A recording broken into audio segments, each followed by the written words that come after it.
Welcome back, Theme Park Wizard. I'm finally here after a long holiday week where I was in Vegas visiting some family.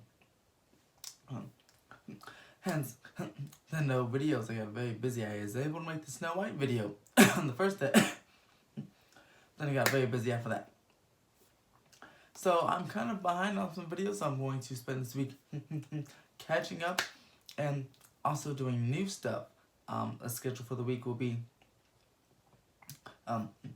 reviewing The Mandalorian, episodes 3 and 4, reviewing The Imagineering Story, episodes 3 and 4, trying to see my thoughts on Rise of the Resistance when I watch a POV of the Disney World version later on this week, and also talking to you about a new DVC tower coming to the Disneyland Resort on an empty plot within the Disneyland Hotel.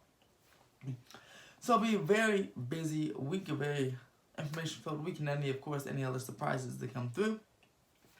And I'm trying to get a Grinchmas Universal Studios holiday update for you in either this week or next week. I'm also scheduled to rain a couple days this week, so I'll have to figure that out. But right now, I'm gonna review the Mandalorian episodes 3 and 4 from the past couple of weeks.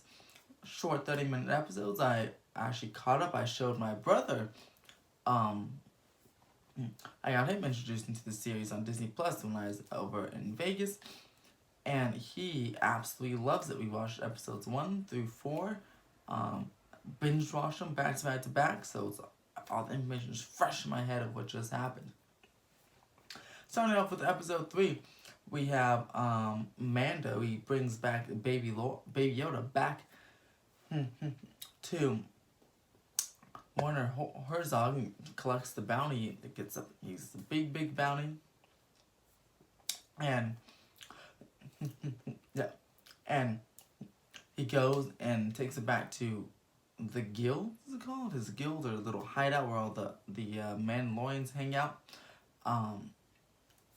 They melt the metal and repair his suit. I still don't know the name of the female Mandalorian. They don't really give a lot of names out in the show. Very interesting, because I actually didn't really know that until now. Like, even the character that goes, I have spoken, voiced by Nick Nolte. I don't know his name. They just kind of just say hi and say, what do you need? And they don't really have any small talk or even introduce each other. So it's very interesting. But yes, so then as we see the repairs to his suit being made, we get more flashbacks of when he was when he was a kid, and it seems like his parents were killed, and then we see the Mandalorians take him out of this pit that he's hiding in. Very interesting. Hopefully, throughout the series, we'll get more backstory on that. And also, well, we got some more backstory on the helmet rule. We'll see if he breaks it or not. So he turns in, after all that, he asks Carl Weathers, he said, I want my next mission. He gives him three people to kill, or to get. And they are very far away. One of them is Admiral Akbar. And he's on his way, and he accepts, and Mandalorian accepts, and then Mando goes back to his ship and is about to start it, but then notices the little broken, or the little handle that Baby Yoda broke. Starts to miss him, starts to wonder what's happening. So he runs back out and he scans, goes back to the Werner Herzog's place, and he scans what they're doing to Baby Yoda, and he goes in and this is one of the coolest parts of the episode, he goes in and just takes out every single stormtrooper there, takes back Baby Yoda, and then on his way back, he gets surrounded by all the bounty hunters. Everyone has tracking fobs, and then the rest of the guild comes out, helps Mando, and they have this all-out fight, which ends in Mando shooting Carl Weathers out, but Carl Weathers gets saved by those pieces of metal um, that acted as reward for getting Baby Yoda back. And Mando and Baby Yoda escape. And that's the end of episode 3. Very action filled out, very action packed episode. Sorry, yes, allergies. Very action packed episode.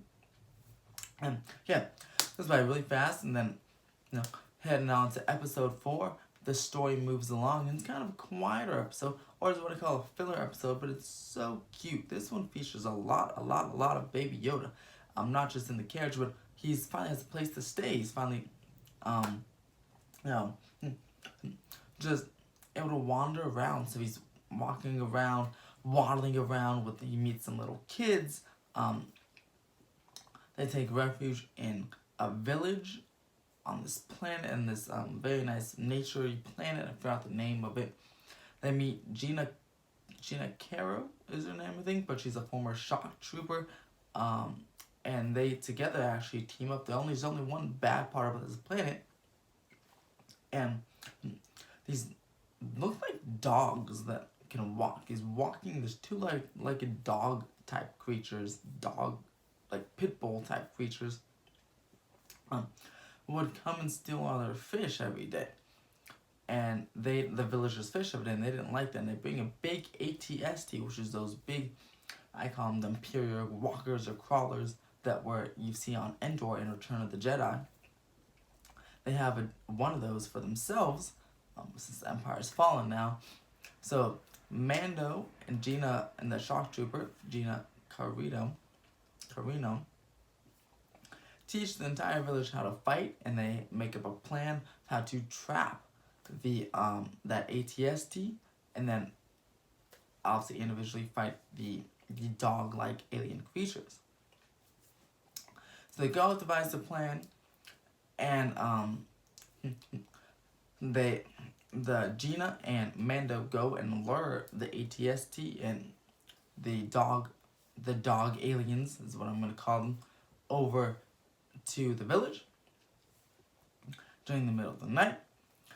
And the plan seems like it's gonna fail at first, because the ATST goes and just stops just before this big puddle, almost like he knows it's gonna happen, and he doesn't exactly fall into it.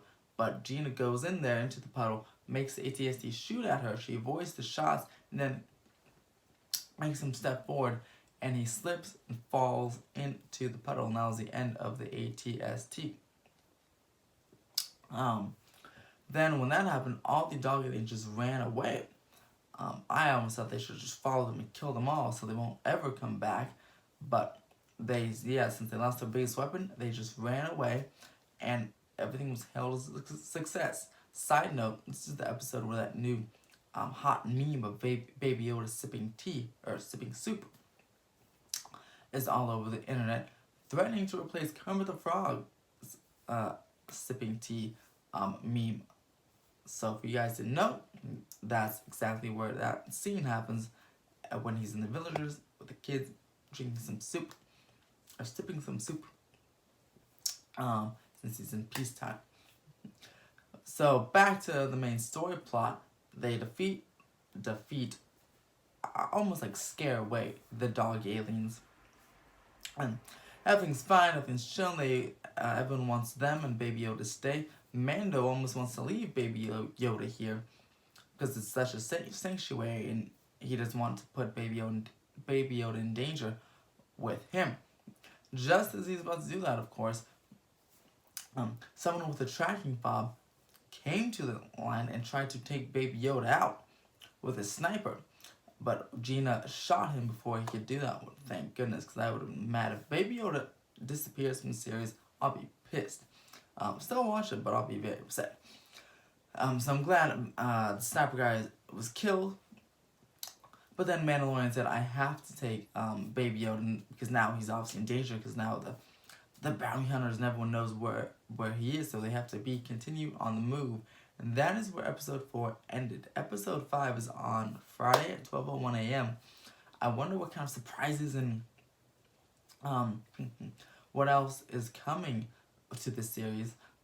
Also, again, I heard a potential rumor, that in episode 6 or 7, Baby Yoda will, or we'll see more of Yoda's species, as in they'll go to a planet. But there's a lot of Yodas, Baby, Odell, I don't know. So maybe we'll find some more details on Baby Yoda, where he came from, if he really is the love child of Yaddle and Yoda. And that's, again, I heard some rumors for episodes 6 and 7. So that's me 2 to 3 weeks for that one, which will be very interesting. But what do you guys think of the series so far? Have you turned your friends onto it and family members onto it? And will you continue watching the series? Are you excited for season 2? And what is your favorite series on Disney Plus? What's your favorite original series on Disney Plus? Comment your thoughts down below as to what you thought on episodes 3 and 4 of The Mandalorian. Make sure to subscribe to this channel for more reviews of the rest of the series, plus the Imagineering story coming out later this week. And don't forget to put the timestamp of Theme Park Wizard for a chance to win a Theme Park Wizard pin as well. And also make sure to comment to one of the above questions with that timestamp. And the best comment will win a pin.